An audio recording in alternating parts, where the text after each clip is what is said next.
የአሜሪካው ፕሬዝዳንት ዶናልድ ትራምፕ ኩባ ሳይረፍድ በፊት ስምምነት ላይ እንድትደርስ አስጠነቀቁ። የአሜሪካ ፕሬዝዳንት ዶናልድ ትራምፕ የቬንዙዌላ አጋር የሆነችው ኩባ ስምምነት ላይ እንድትደርስ አሊያም የሚያጋጥማትን መዘዝ እንድትጋፈጥ አሳስበዋል። ፕሬዝዳንቱ ከቬንዙዌላ ወደ ኩባ ሲገባ የነበረውን የነዳጅና የገንዘብ ፍሰት እንዲቆም እንደሚደረግም አስጠንቅቀዋል። የቬንዙዌላው ፕሬዝዳንት ኒኮላስ ማዱሮን ሲያስጠነቅቁ ከቆዩ በኋላ በድንገተኛ ጥቃት እንዲያዙ ያደረጉት ዶናልድ ትራምፕ ከዚህ ዘመቻ በኋላ ትኩረታቸውን ወደ ኩባ መልሰዋል ነው የተባለው።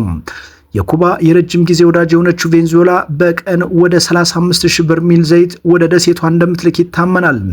የኩባ የውጭ ጉዳይ ሚኒስትር ሀገራቸው ያለ ጣልቃ ገብነት ነዳጅ በማስመጣቷ መብቷ የተጠበቀ መሆኑን በመግለጽ ለትራምፕ ማስጠንቀቂያ ምላሽ ሰጥተዋል።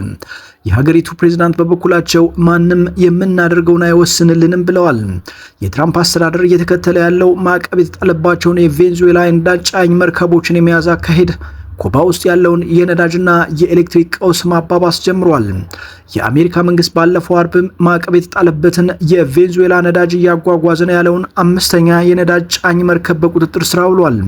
ትራምፕ እሁድ ዕለት ትሩዝ ሶሻል በተባለው የማህበራዊ ሚዲያ ገጻቸው ላይ ባሰፈሩት ጽሑፍ ኩባ ለብዙ ዓመታት ከቬንዙዌላ በሚመጣ ከፍተኛ መጠን ያለው ነዳጅና ገንዘብ ኖራለች። በምላሹም ኩባ ላለፉት ሁለት ለቬንዙዌላ አምባገነኖች የደህንነት አገልግሎት ሰጥታለች፣ ነገር ግን ከእንግዲህ አይቀጥልም ሲሉ ዝተዋል። አክለውም ከእንግዲህ ወደ ኩባ የሚሄድ ነዳጅም ሆነ ገንዘብ አይኖርም፣ ዜሮ ጊዜው ሳይረፍድ ስምምነት እንዲያደርጉ አጥብቄ እመክራቸዋለሁ በማለት አስጠንቅቀዋል።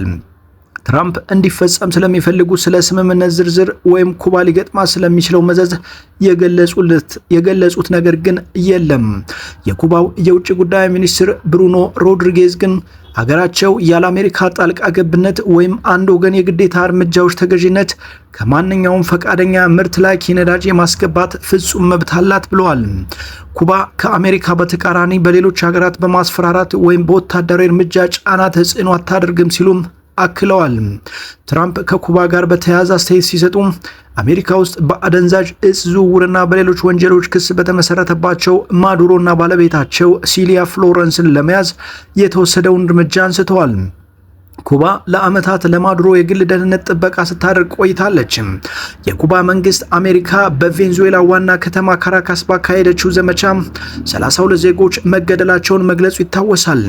ትራምፕ ስለዚህ ጉዳይ በሰጡት አስተያየት አብዛኞቹ እነዚህ ኩባውያን ባለፈው ሳምንት በአሜሪካ ጥቃት ሞተዋል፣ ቬንዙዌላም ለብዙ ዓመታት አግተው ከያዟት ወንበዴዎችና ቀማኞች ጥበቃ ያስፈልጋትም ብለዋል። የውጭ ጉዳይ ሚኒስትር ሮድሪጌዝ በበኩላቸው ኩባ ለማንኛውም ሀገር ለቀረበችው የደህንነት አገልግሎት ምንም አይነት የገንዘብ ወይም የቁሳቁስ ካሳ ተቀብላ አታውቅም ሲሉ ተናግረዋል። የአሜሪካው የውጭ ጉዳይ ሚኒስትር ማርኮ ሩቢዮ የኩባ መሪዎች እየተፈጠረ ያለው ሁኔታ ሊያሳስባቸው እንደሚገባ ባለፈው ሳምንት ጠቁመው ነበር። እርሳቸው በኩባ መንግስት ውስጥ ቢሆኑ ኖሮ እንደሚጨነቁ የተናገሩት ሩቢዮ አገሪቱ መሪዎች ከፍተኛ ችግር ውስጥ ናቸው ሲሉም ተደምጠዋል። ወደ ኢራንና እስራኤል እንዲሁም አሜሪካ ጦርነት ስንሻገር ደግሞ ጦርነቱ ከተጀመረ አንስቶ ወደ 2000 የሚጠጉ ሰዎች ቆስለው ሆስፒታል ገብተዋል ሲል የእስራኤል ጤና ሚኒስቴር ገለጸ።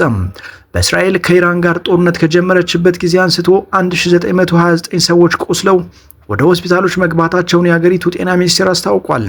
ከነዚህ ውስጥ 122ቱ አሁንም በሆስፒታል ውስጥ የሚገኙ ሲሆን 9ኙ ደግሞ በከባድ ሁኔታ ላይ መሆናቸውን ሚኒስቴሩ አስታውቋል።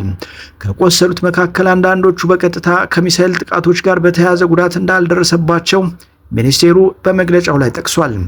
ባለፉት 24 ሰዓታት ውስጥ 157 ሰዎች ሕክምና እየተደረገላቸው እንደሚገኙ ተገልጿል። ሚኒስቴሩ መግለጫውን ያወጣው ዛሬ ማለዳ ሲሆን ኢራን ወደ ሀገሪቱ የምታስወነጭፈው ሚሳኤል መቀጠሉም ተነግሯል። የእስራኤል የመከላከያ ሰራዊት በቴሌግራም ቻናሉ ላይ የሚሳኤል የመከላከያ ስርዓቶች አደጋውን ለመግታት እየጣሩ ነው ሲል አስታውቋል። አሜሪካና እስራኤል በኢራን ላይ ጥቃት መፈጸም ከጀመሩበት ከአንድ ሳምንት በፊት አንስቶ እስከ ዛሬ ድረስ በኢራን ውስጥ የሞቱ ሰዎች ቁጥር ከ1000 ማለፉም ተነግሯል። ይህ በእንዲህ እንዳለ ኢራን ጠቅላይ መሪዋን ልትሰይም ነው መባሉ ተሰማ። እስራኤል መራጮቹንና ተመራጩን እያደነች መሆኗን ግን ገልጻለች። ቀጣዩን የኢራን ጠቅላይ መሪ ለመሰየም እየመከረ ያለው የኢራን እስላማዊ ሪፐብሊክ ከፍተኛ ሊቃውንት ጉባኤ ከስምምነት ላይ መድረሱ ተነግሯል። ጉባኤው የመጨረሻውን ውሳኔ ለማሳለፍ የጋራ አቋም ላይ መድረሱ አንድ አባሉ ሲናገሩ እስራኤል ደግሞ መራጮችንና ተመራጩን ኢላማ ማድረጓን እንደምትቀጥል አስታውቃለች። ሙሐመድ መህዲ መርባጊሪ ለኢራን ዜና አገልግሎት እንደተናገሩት ጽኑና የጋራ ስምምነት ላይ ተደርሷል በማለት አንዳንድ መቋጫ የሚሹ ነገሮች ብቻ መቅረታቸውን አመልክተዋል። የሊቃውንቱ ጉባኤ ትኩረት ሰጥቶ ያለማቋረጥ የሚጠበቅበትን እያከናወነ መሆኑን ጠቅሰው ነገር ግን በዚህ አስቸጋሪ ሁኔታ ውስጥ እንቅፋቶች አሉ ብለዋል። ለዚህም ስራዎች በጥንቃቄ ተሰርተው በመግባባት ለታሪክ እንዲቀመጡ ይደረጋል ነው ያሉት። እስካሁን ባለው ሂደት ግልጽና አስተማማኝ የጋራ የሀሳብ አንድነት ላይ ተደርሷል ያሉት የጉባኤው አባል እንቅፋቶች ያሏቸው ጉዳዮችም በፍጥነት እንደሚወገዱ ተስፋቸውን ገልጸዋል። የኢራን ከፍተኛ ሊቃውንት ቀጣዩን መሪ ለመምረጥ የሚያከናውኑትን ተግባር በቅርበት የተከታተለ መሆኑን የገለጸችው እስራኤል ደግሞ የአያቶላህ አሊ ኻሜኒን የሚተካውን መሪ ማደኗን እንደምትቀጥል አስጠንቅቃለች። የእስራኤል ጦር በፋርስ ቋንቋ የኢራን ብሔራዊ ቋንቋ በኤክስ ላይ ባሰፈረው ጽሑፍ ለአስርታት ተሰብስቦ የማያውቀውን የኢራን የሊቃውንት ጉባኤ በቆም ከተማ ውስጥ በቅርቡ ስብሰባውን ያደርጋል። ልነግራችሁ የምንፈልገው ጠቅላይ መሪውን ለመተካት የሚፈለገውንና ተተኪውን ለመሰየም የሚጥሩትን ሰዎች በሙሉ እስራኤል ማደኗን ትቀጥላለች።